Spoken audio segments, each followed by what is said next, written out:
Hello team, welcome to session 7. In this session, we are going to continue with our APM journey with robot framework. Okay, आज हम एक important topic को मतलब go through करेंगे, which is context API for hybrid applications.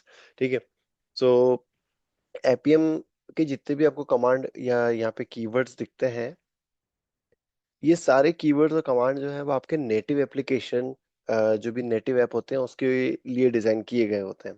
ठीक है, so all of these keywords will only work with your native application, जो native जो ऑब्जेक्ट्स होते हैं नेटिव टाइप के।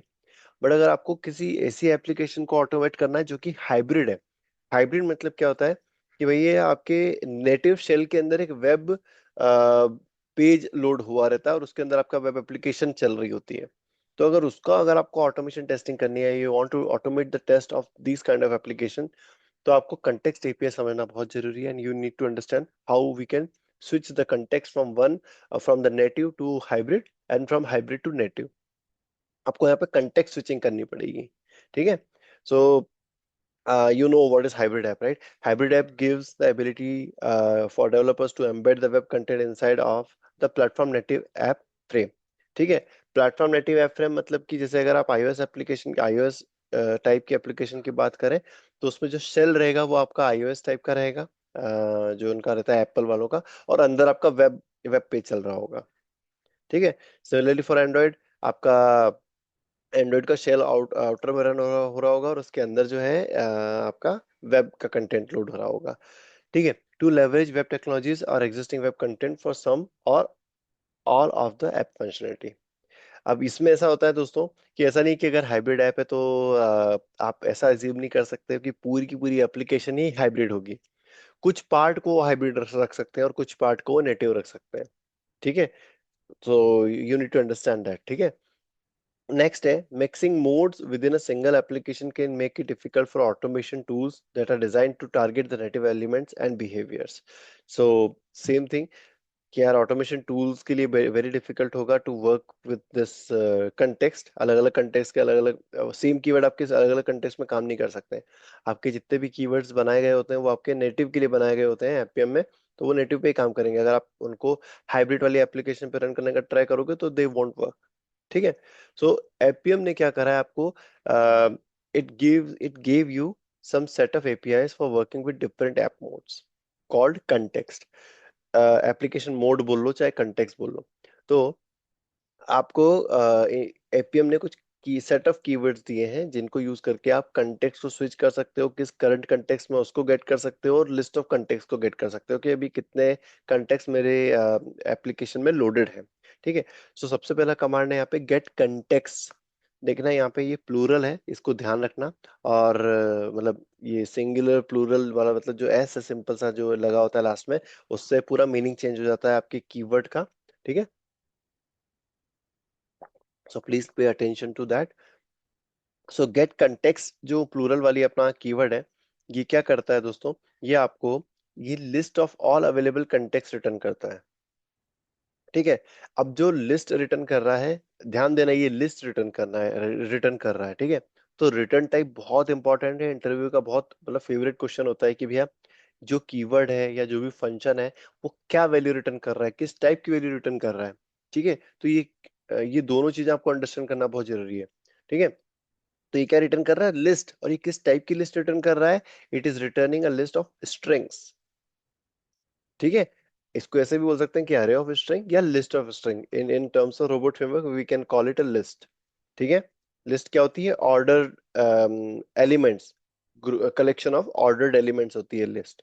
ठीक है, नेक्स्ट है गेट करंट कंटेक्स्ट। अब अपने रोबोट फ्रेमवर्क वालों ने जो कीवर्ड्स बनाए इन लोगों ने एपीएम में, उन लोगों ने क्या करा, अपने को हमें कंफ्यूजन ना हो, किसी भी एक नॉर्मल क्यूए को कंफ्यूजन ना हो, इसलिए उन्होंने क्या करा, यहाँ पे से सिर्फ एस रिमूव करके सेट गेट कंटेक्स्ट वाली सिंपल सा फंक्शन नहीं बनाया, उन्होंने अपने लिए और स्पेसिफिक बना दिया ताकि हमें पढ़ के समझ में आ जाए। तो उन्होंने क्या किया, सिंपली गेट करंट वाला एक मतलब यहाँ पे एक ऐड कर दिया, एक extra word, get current context. So ये क्या करेगा, ये आपको जो भी करंट कंटेक्स्ट आपके इसमें लोडेड है या जहाँ पे भी करंट फोकस है उस की स्ट्रिंग आपको रिटर्न कर देगा, स्ट्रिंग वैल्यू। ठीक है, ये ध्यान रखना दोस्तों, रिटर्न टाइप बहुत इंपॉर्टेंट है। क्या रिटर्न कर रहा है और किस टाइप का डेटा रिटर्न कर रहा है। Then set context, set context जो आपका कीवर्ड है, इसमें आपको एक पैरामीटर पास करना पड़ेगा। गेट कंटेक्स्ट और गेट कंटेक्स्ट में अपन ने कोई पैरामीटर पास नहीं किया था, because we were just getting some data, we are asking the Appium to return some data to us, and Appium did not want us to give any data to it. But set context में आपको एक data pass करना पड़ेगा which will be the name of the context which on which you want to switch to. ठीक है। सो जैसे आप gate context को कॉल करोगे, ये वाला गेट कंटेक्स्ट, और इसमें मान लो आपको दो दो लिस्ट में दो एंटिटीज आई, ऑब्वियसली आप किसी न किसी उनमें से किसी पे एक एक्टिविटी पे, किसी न किसी एक स्ट्रिंग पे ऑलरेडी आपका फोकस जो होगा, है ना, फोकस ऑलरेडी किसी न किसी एक पे होगा, and you want to switch to the next one. तो आपको जो सेकंड वाली जो स्ट्रिंग है वो यहाँ पे पास करनी रहेगी as a value. So it will, ये क्या करेगा, आपके कंटेक्स्ट को स्विच कर देगा from the first one to the second one. ठीक है। Switch into the context with the given name and it returns null. तो ये भी एक इम्पॉर्टेंट, मतलब ये पॉइंट है कि सेट कंटेक्स्ट वाली जो कीवर्ड है वो कोई वैल्यू रिटर्न नहीं करता, it it returns nothing. Okay. अगर आप एपीएम लाइब्रेरी में जाकर कंटेक्स्ट वाले एक कीवर्ड को सर्च करोगे, so you will get these three keywords: get context, get current context and switch to context। ठीक है। इनका जो प्रैक्टिकल इम्प्लीमेंटेशन है, I will be telling you in the subsequent sections, subsequent lectures. So this is it. अच्छा, अगर आपको एक इसका डेमो भी, मैं प्रॉपर डेमो एंड एवरीथिंग ये नेक्स्ट सेशंस में आपको इसका कवर करता हूँ। अभी just for the introduction we have covered this. ठीक है। नेक्स्ट अब अपन जंप करते हैं एक next topic है, which is start Appium server programmatically, and this is a very interesting topic। इसमें अपन बकायदा कोड भी देखेंगे, we'll be creating some code and we'll see it running। ठीक है। So can anyone tell me what this particular topic is going to, what it is going to do for us?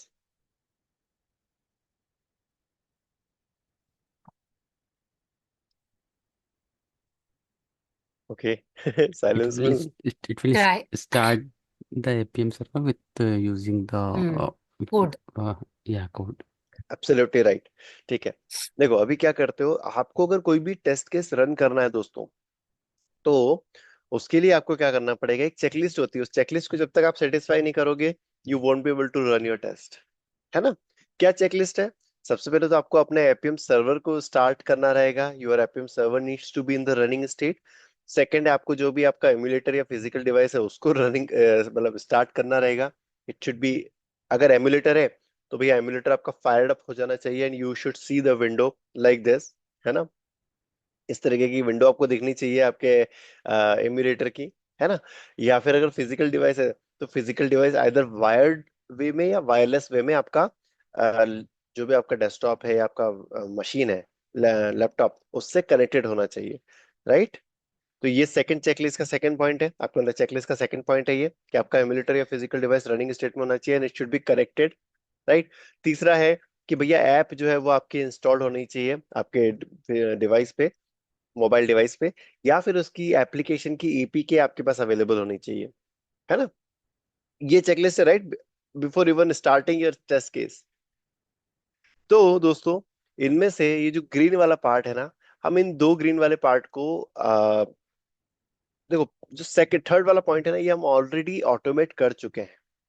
मतलब application की APK को हमें हर बार क्या है कि जैसे मैन्युअली आपको इंस्टॉल करने की जरूरत नहीं है। अगर आपके पास में कोई एप्लीकेशन है और उसका एपीके आपके पास अवेलेबल है, तो आप उसको, मतलब वो प्रोसेस को भी ऑटोमेट कर सकते हो। You don't need to install the application explicitly, मतलब आपको उस डिवाइस के अंदर जाके एप्लीकेशन को इंस्टॉल करने की जरूरत नहीं है, एपीएम आपके लिए वो खुद कर देगा। ये अगर आपने नहीं देखा है, if you are not aware about this, so let me give you a quick glance of it. उसके लिए आपको सिंपली क्या करना रहेगा दोस्तों, ये जो आपका ओपन एप्लीकेशन वाला कीवर्ड है ना, एक, हाँ, ओपन एप्लीकेशन, कोई भी अपन इसमें कोई भी कोड देख सकते हैं। ओपन एप्लीकेशन वाले कीवर्ड में जहां पर आप ये ऐप पैकेज और ऐप एक्टिविटी दे रहे हो, है ना, बस इन दोनों चीजों को हटा के आप सिंपली क्या करो, यहाँ पे ए डबल पी ऐप करके इक्वल टू में जो भी आपकी एप्लीकेशन का पाथ है, जहां पे भी आप इस कोड को रन कर रहे हो, या आपका आईपीएम सर्वर जहां पे भी एग्जीक्यूट हो रहा है ना, जैसे मान लो एपीएम सर्वर अगर आपका फॉर एग्जांपल ब्राउजर स्टैक के अंदर रन हो रहा है, या लैम्डा टेस्ट के अंदर रन हो रहा है, या आपके किसी ग्रिड मशीन पे रन हो रहा है, तो वहां पे आपको अपनी उस एपीके फाइल को पहुंचाना रहेगा। और जहां पे भी वो आपने एक बार एपीके फाइल पहुंचा दी, तो उसका आपको पाथ जो है यहाँ पे इस तरीके से पास करना पड़ेगा, and you can remove these two values from here. ठीक है। सो ये क्या करेगा, इस एप्लीकेशन को इंस्टॉल भी करेगा और उसे लॉन्च भी कर देगा एपीएम ऑटोमेटिकली। तो this thing we can do programmatically. ठीक है। प्रोग्रामेटिकली मतलब we don't have to do it manually, application का इंस्टॉलेशन अपने को मैनुअली नहीं करना पड़ेगा। देन नेक्स्ट पार्ट, ये वाला काम आता है अपने को कि यार एपीएम सर्वर को भी हमें मैनुअली स्टार्ट और स्टॉप करना पड़ता है, राइट। उसके लिए क्या करते हैं हम, we go generally what we do, we go to this command prompt. Command prompt के अंदर हम एक सिंपल से कमांड रन करते हैं एपीएम, और उसको हम स्टार्ट कर देते हैं बाय प्रेसिंग एंटर। तो इससे हमारा एपीएम सर्वर जो है वो स्टार्ट हो जाता है। ठीक है। तो ये चीज हम करते हैं।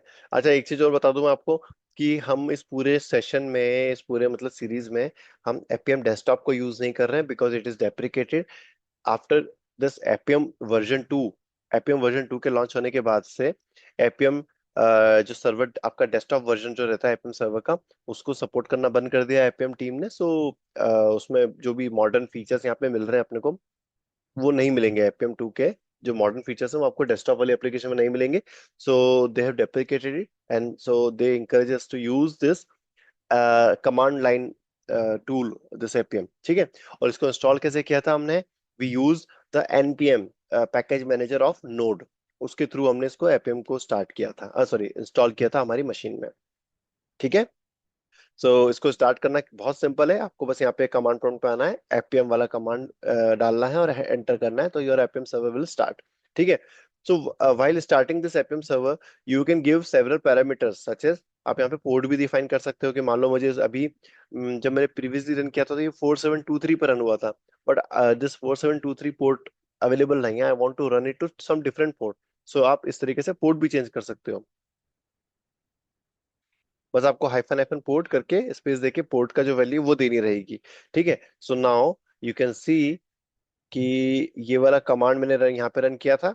After running this command, you can see that this is the extra argument.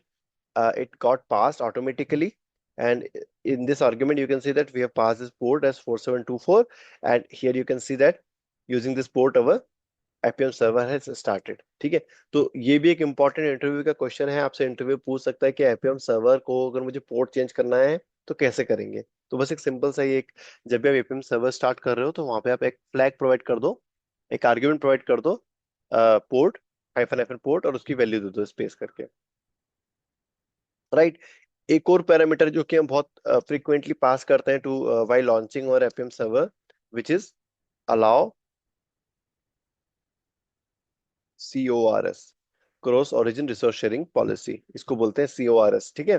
तो अलाउ CORS हम यहाँ पे क्यों कर रहे हैं दोस्तों, ये हम इसलिए करते हैं, अलाउ कोर्स हम सिर्फ और सिर्फ इसलिए करते हैं कि हमें अपने जो एपीएम इंस्पेक्टर है, एपीएम इंस्पेक्टर जो वेब एप्लीकेशन है, उससे अगर हमें उसको मतलब आपके एप्लीकेशन के ऑब्जेक्ट्स को लोकेट करना है, if you want to inspect the application, if you want to find the locator of our application objects, so हम अलाउ कोर्स को इनेबल करेंगे, इस फ्लैग को इनेबल करेंगे, and then we will be able to objects को locate करके, और हम मतलब उनके लोकेटर निकाल के then we can do the automation.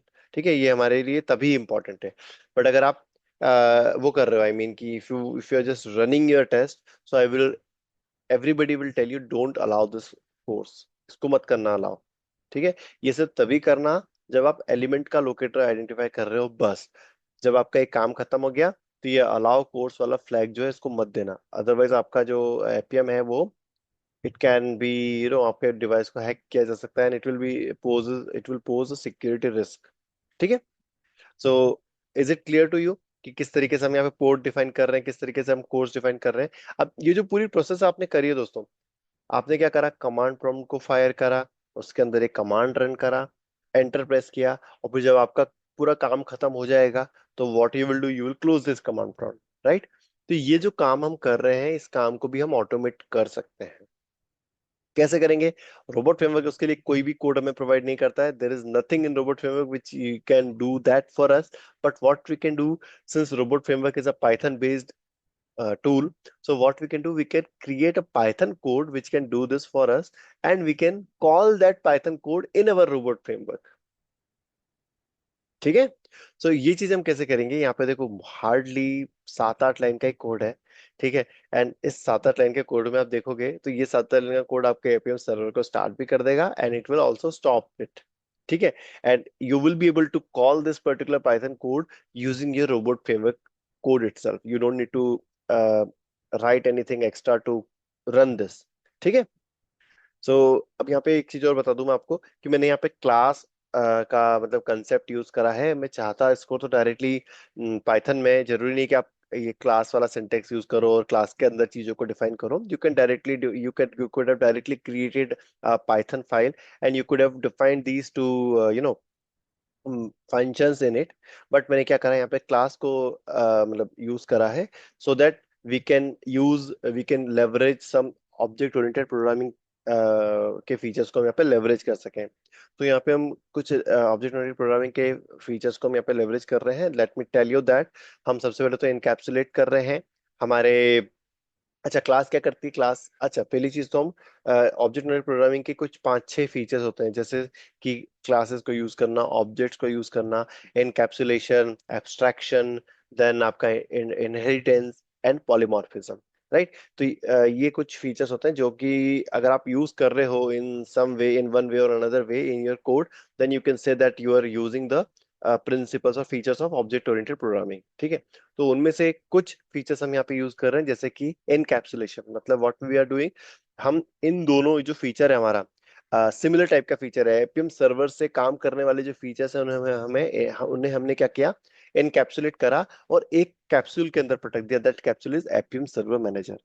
तो इस कैप्सूल के अंदर हमें दो फीचर हमने मतलब दो फीचर्स को हमने एक एक साथ मर्ज करके एक ही जगह पटक दिया. ठीक है. ये एक पहला फीचर है. दूसरा फीचर क्या है, हम यहाँ पे क्लास और ऑब्जेक्ट वाला जो फीचर है वो यहाँ पे यूज कर रहे हैं. Right. We have created this code in a Python and we have created it like a class. ठीक है. और इसके अलावा अब क्या यूज कर रहे हैं, हम एब्स्ट्रैक्शन यहाँ पे यूज कर रहे हैं. एब्स्ट्रैक्शन माने कि अब ये जो कोड है ये एक्चुअल में कैसे काम कर रहा है इससे हमें कोई मतलब नहीं है. रोबोट फ्रेमवर्क में जब हम इसे यूज करेंगे तो हमें इसके अंडर इम्प्लीमेंटेशन समझने की कोई जरूरत नहीं है. What we can do, we can directly call this start FM server and stop FM server, and we will be able to get our work done. Abstraction होता है, एब्स्ट्रैक्शन मतलब कि hiding the irrelevant details from the user. ठीक है. यहाँ पे user कौन है? जो रोबोट फ्रेमवर्क में अपने कोड, इस कोड को जो भी यूज करेगा वो यूजर है, आपका क्यू है, ऑटोमेशन क्यू है. तो ऑटोमेशन क्यू से हमने डिटेल्स हाइड कर दी कि यार ये इंटरनली कैसे वर्क कर रहा है. We have just expose these two methods या दीज टू फंक्शंस को हमने मतलब उसको एक्सपोज किया है, और उसको, और बहुत क्लियर कट है. आप यहाँ पे नाम पढ़ो, इंट्यूटिव है, जस्ट नाम पढ़ो एंड यू विल अंडरस्टैंड कि what it is doing. Start FM server and stop FM server. Right. Okay. So यहाँ पे इन 2-3 ऑब्जेक्ट ओरिएंटेड प्रोग्रामिंग के फीचर्स को हमने यहाँ पे यूज करा है. And now let's see a demo of it. So let me go back to my PyCharm. And इसके लिए मैं क्या करूंगा, प्रोजेक्ट के अंदर जाके डिलीट वाले पैकेज को थोड़ा सा कोलैप्स करके यहाँ पे मैं एक न्यू बनाता हूँ डायरेक्टरी. इस डायरेक्टरी को नाम देते हैं अपन APM server start stop pro, या पाइथन लिख देता हूँ कि यूजिंग पाइथन. राइट. ये अपन ने एक नई डायरेक्टरी बना ली. अब इस डायरेक्टरी के अंदर अपन क्या करते हैं, एक न्यू फाइल बनाते हैं. सबसे पहली फाइल अपनी रहेगी रोबोट फ्रेमवर्क वाली, विच will B start stop APM server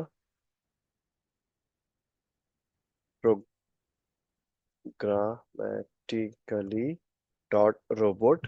ठीक है. ये आपका एक रोबोट फाइल बन गई. अब इस रोबोट फाइल के अंदर आप एक, सबसे पहले तो क्या करना, अच्छा मैं कोड कॉपी पेस्ट कर लेता हूँ ताकि अपना समय बचे.